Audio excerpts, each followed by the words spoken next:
Hi everyone! Welcome back to my YouTube channel. By the way, I'm Angie T. Navarro. For this morning, I am going to show you the one of the 5 micro skills, which is the speaking skills. We have the 5 micro skills. Firstly is the listening, speaking, reading, viewing, and listening. But I choose to demonstrate is the speaking skills. And I am going to show you my semi-detailed lesson plan in speaking skills. But firstly, I want to introduce to you the parts of a lesson plan. Firstly is the objectives. It is the most important part of a lesson plan. Secondly is the content. Thirdly is the procedure. Fourth is the technique.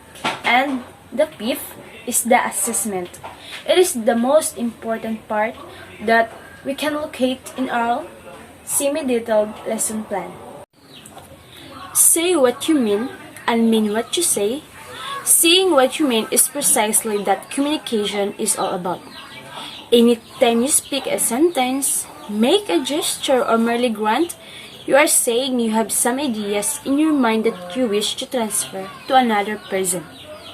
Words, body movement, our facial expressions, and voice tones are all symbols we should select in our attempts to transmit the meaning in your mind to the mind of the speaker. Speaking is a skill that is highly valued by both teachers and learners. Therefore, it is not sufficient in language classrooms that learners are simply given tasks for speaking and expected to perform them without adequate support. Speaking development requires intervention and guidance on the part of the teachers. In this juncture, I am going to show you my semi-detailed lesson plan in speaking skills in grade 10.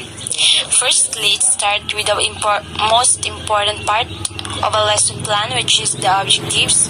It contains the standard.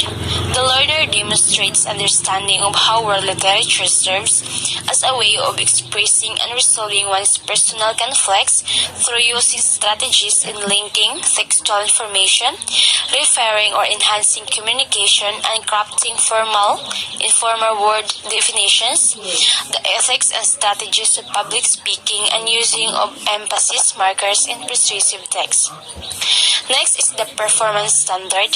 The learner transfers learning by composing short persuasive text using a variety of techniques and devices and words and expressions that emphasize a point, particularly modals and reflexive and intensive pronouns.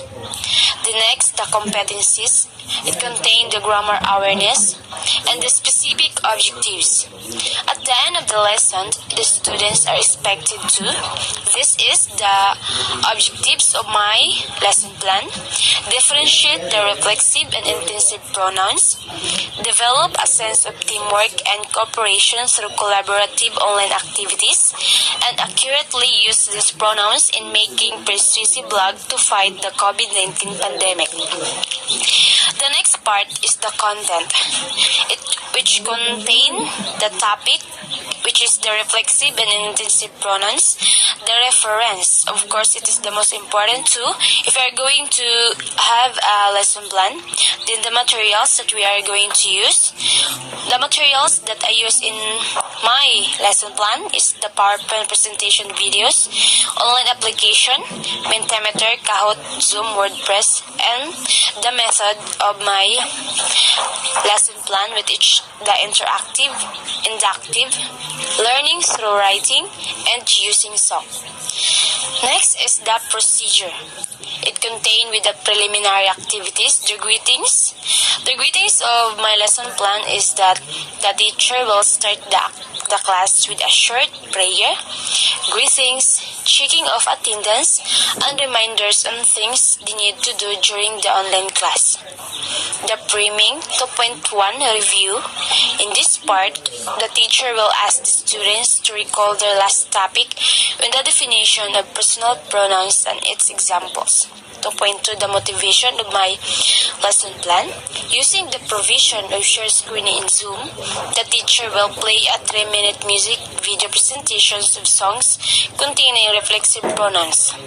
The teacher will provide the following guide questions as they watch the presentation. Then, list all the pronouns heard from the material viewed. They must type it on the chat section of the Zoom app.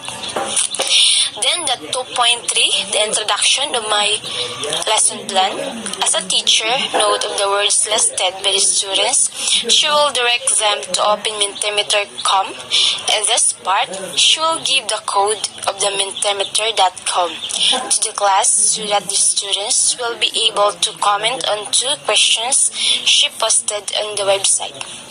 The Mentimeter.com allows the class to view all the generated responses from the students in one slide.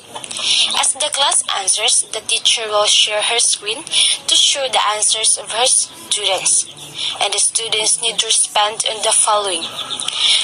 This is the following questions that the teachers are going to do. First is what do you see when you look at the mirror? List as many words as you can that contain the suffix self and selves. Then after answering, the teacher must ask the class if they have any idea on what classification of pronoun examples belong. Then the B, lesson proper, the discussion. Then the developing of the mastery. Then the generalization of my lesson plan. Ask the students the following questions as far as their understanding of the lesson is concerned. What is reflexive pronoun? What is intensive pronouns? When do we use them? What tips are needed to be successful in using them? Then lastly is the evaluation. This is the final output. In this part, the students are tasked to make a persuasive blog on anything related in fighting COVID-19 pandemic. They must at least use the 5 reflexive pronouns and 5 intensive pronouns. This will be done in WordPress.com. Then lastly is the assessment or the assignment of the students that the teacher is given. The teacher will send a link in their group chat and students will have to access the link to answer the practice done through Google Form. My lesson plan, it talks about the speaking skills that nowadays it's very important that we use it because we can communicate it wherever and whenever we go.